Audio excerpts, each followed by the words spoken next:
Okay, we are beginning The Manipulated Mind by Ch1, and I'll read a little something on the back here.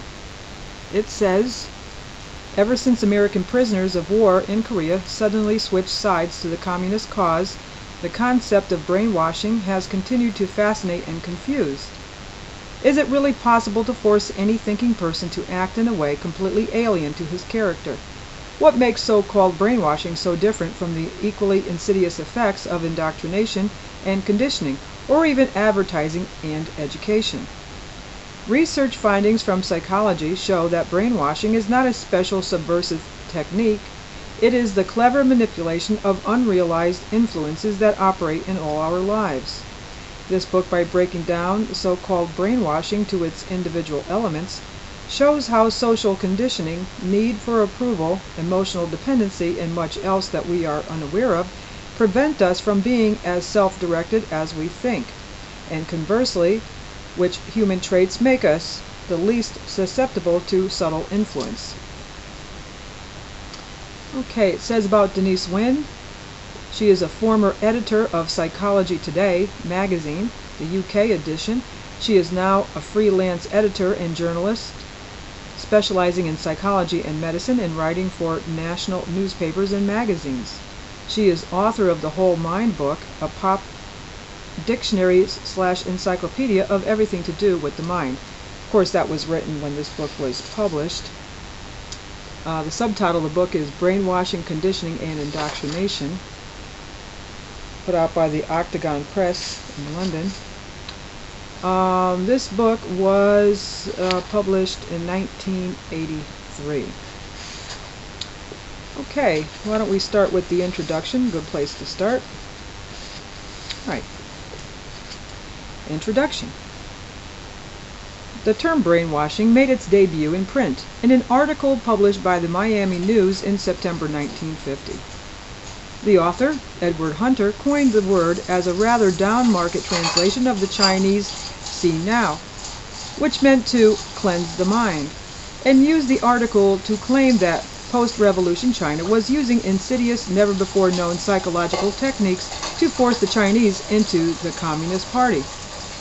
He followed this up with other articles and books on the subject, and by the end of the Korean War it seemed quite clear to the American public, at least, that American POWs who had collaborated with the enemy had had no choice.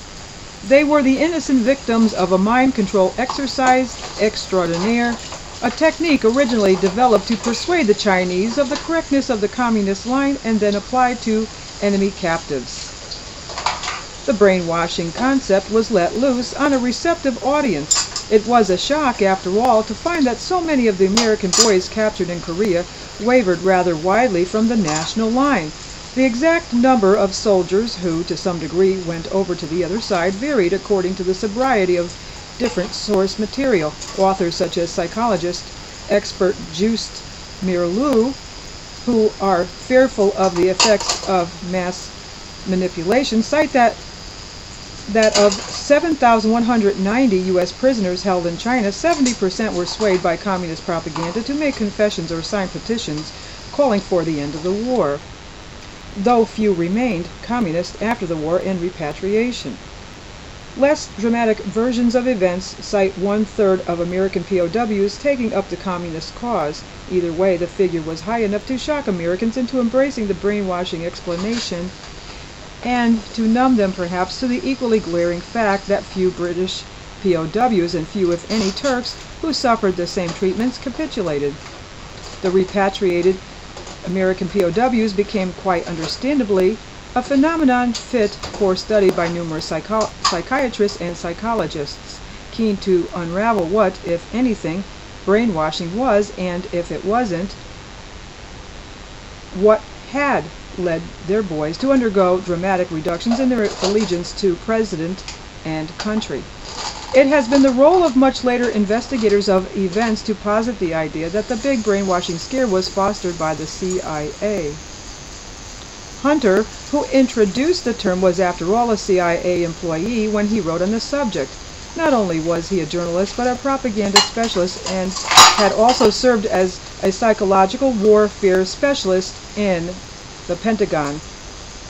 According to Ch1 and Upton, authors of The Mind Manipulators, who investigated his biographical data. He set the scene in his first book for conveying the message that the United States was under attack by an enemy using secret mind control tactics, and that only through equally covert counter-activities could this threat be removed. It is not, however, the subject of this book to look at the resultant activities of the CIA as they investigated the potential of hypnosis, programming, drugs, etc. to gain control of the mind. The several books which have been published on this theme seem to indicate that the CIA reaped embarrassment rather than enlightenment from its efforts. It is relevant, however, to consider the origins of the word brainwashing because it is an interesting case of a word being coined to encapsulate a concept for whatever reasons, and then instead of the concept being the focus of the study, the word itself becoming the target of interest. Many psychological experts and intrepid investigators have looked into the subject. Some have concentrated on proving that brains cannot be washed, end of matter. Others have concluded that brainwashing is a powerful, all-pervasive technique, allowing first domination of the individual and then domination of the world. Just Merleau calls it political conditioning and claims political conditioning should not be confused with training, persuasion, or even indoctrination. It is more than that. It is taming. It is taking possession of both the simplest and the most complicated nervous patterns of man, the totalitarian wants, first the required response from the nerve cells, then control of the individual, and finally control of the masses.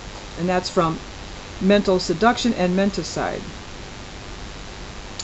And then there is the view, put by Ch1 and Upton, that brainwashing was and is an emotional scare word, serving only to prevent our having to face embarrassing or unpalatable truths.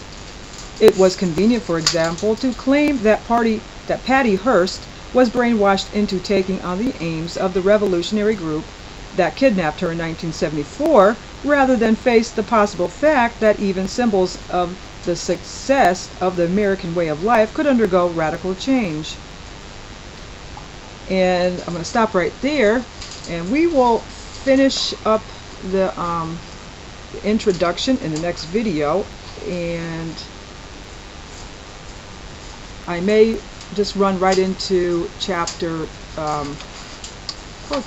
I guess chapter 1 is the introduction, so I guess we'll probably finish this up in the next video. Yep, that'll work. Okay, so here we are, beginning once again the manipulated mind, and that's chapter 1, the introduction, and we will finish that in the next video.